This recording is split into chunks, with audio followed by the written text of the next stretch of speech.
Fixing your anterior pelvic tilt does not have to be this overly complicated process that requires a dozen different stretching or activation exercises to address every little muscle group that's overactive or underactive. In fact, a lot of it comes down to one key thing that I'm going to teach you in this video. Ultimately, anterior pelvic tilt is representing a pelvis that is being pushed forward in space. And the reason why it's being pushed forward in space is because it's trying to make up for a lack of certain joint actions or the ability for us to push ourselves naturally forward without compensation. Ultimately, all hip mobility comes down to two different movements, and they're expressed different ways. We have internal rotation like this, where the femur rotates in, and external rotation like that, where the femur rotates out. So when we initially dump our pelvis forward, that's going to bias our femurs towards internal rotation. And this is going to create a situation where we can better access internal rotation, but it's happening because the pelvis is dumping forward, not because the femur can actually access that internal rotation on its own without that compensation. Now, that's initially why a lot of people dump into anterior pelvic tilt, is because they can't actually produce that internal rotation. But also we could have a situation where we have anterior pelvic tilt and a lot of external rotation. And so what happens here is we have a different type of anterior pelvic tilt. We have an anterior pelvic tilt where, yes, it is forward, but we have tighter muscles on the back side of the pelvis rather than the front side, which are pulling our femurs into external rotation in the presence of anterior pelvic tilt. So this is a compensation to make up for external rotation, whereas the previous one was a compensation to make up for internal rotation. So we're going to see which one of those you are. All you need to do is lay on your back and measure your hip internal or external rotation like I'm about to show you, but it's very key that you measure it accurately because it's easy to cheat this test, but there's an easy way you can also make sure that you don't do that I'm going to show you. To measure your internal and external rotation, there's a few keys we need to keep in mind. First, lay on your back perfectly flat and then pull one knee so that way your knee is bent at 90 degrees and your knee is pointing directly up at the ceiling. It's very key that your knee is directly in line with your hips, not spilling off to the side or dumping too far in. So right here is ideal. And then what you want to do, keeping your head back and relaxed, you want to pivot at your knee to go into internal rotation. So this is full internal rotation for me. Any further than this, I would have to dump my knee in to fake it and make up for a lack of internal rotation by moving through my spine. So this is where I'm done.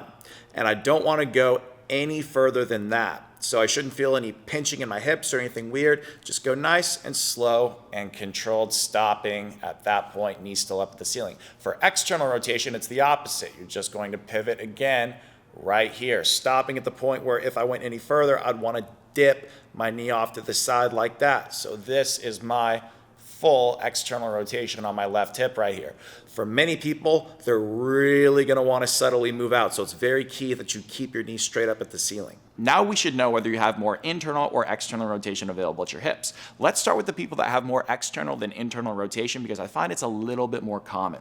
So what's happening here is these people have a forward pelvis, but the femur is slid out in the hip socket like this. So what we need to do is pull the pelvis back, but also better internally rotate the femur.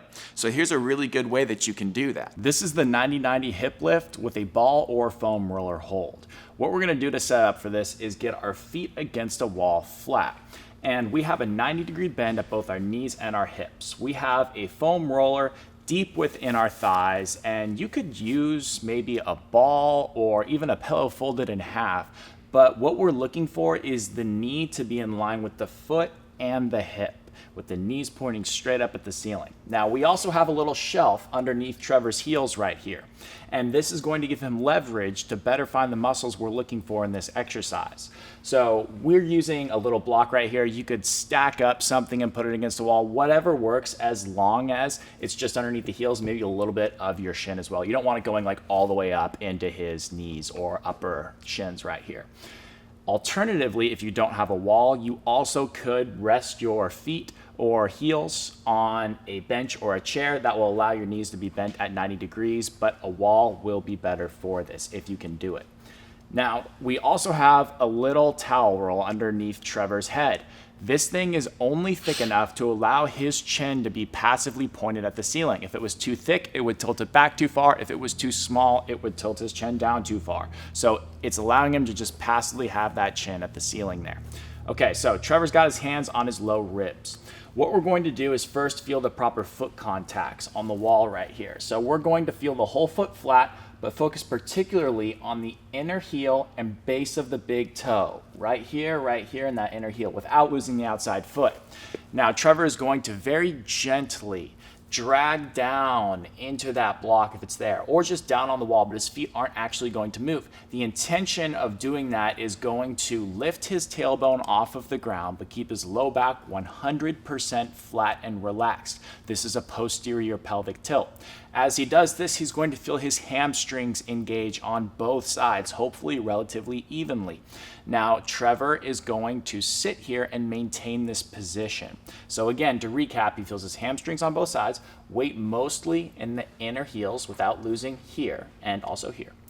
And he feels his low back flat. Trevor should feel no tension in his low back whatsoever, or his neck. Now, he is going to exhale, soft, open mouth, sighing exhale.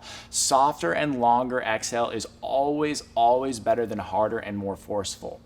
We're going to, at that end of that 5 to 8 second exhale, feel a little bit of our side abs engage. Not our six pack as much, but our side abs. And we're going to maintain that. Close your mouth and pause.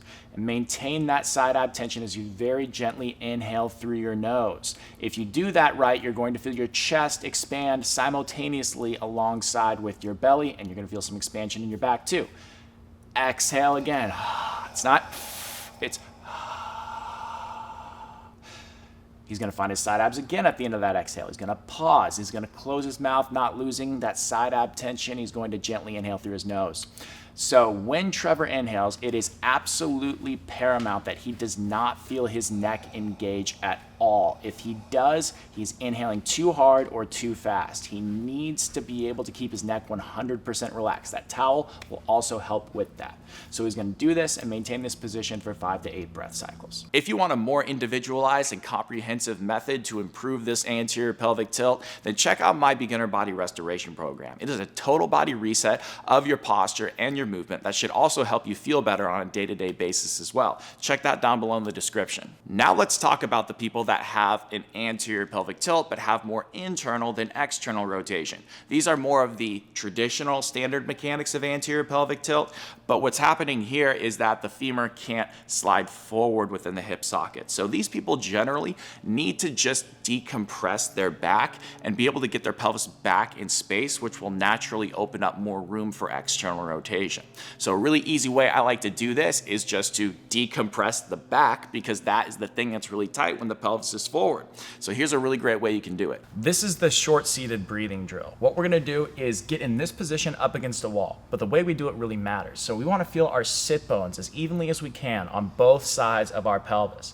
If we can't, we'll talk a little bit later on how you can do that, but the execution will be the same regardless. Now, we wanna feel, imagine like your bra strap. If you're a guy, just imagine where a girl's bra strap would be, and that's the section of your back you want pressing up against the wall. Now, what Trevor's gonna do is he's gonna take his arms out in front of him and he's gonna rest his arms on his knees just like this. Okay, now his eyes are gonna be looking straight ahead. He should have really no tension in his body. This is the key. We want to maintain contact of that bra strap line to the wall, but we want to create protraction of the shoulders. We want to reach our scapula, our shoulder blade, away from our spine, and you want to feel that separation, but you need to keep that bra strap line against the wall. As you do that, you also want to make sure that your gaze stays very straight ahead, if not just a tiny bit down. What Trevor should feel is a little stretch in his upper back. And the way that I like to cue this, the thing that makes the most amount of sense is, Trevor, put your hand on my upper back.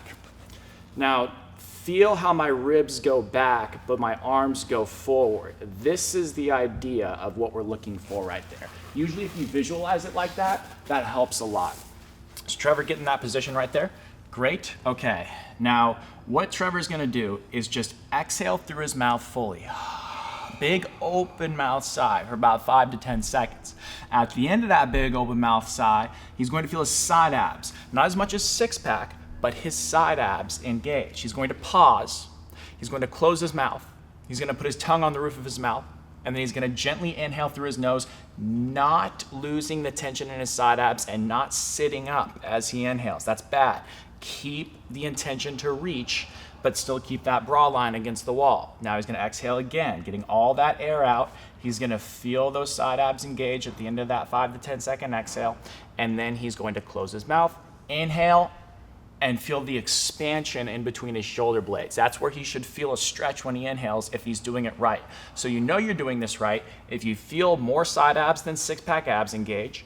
And also when you inhale, you feel that expansion between your shoulder blades and you're not sitting up.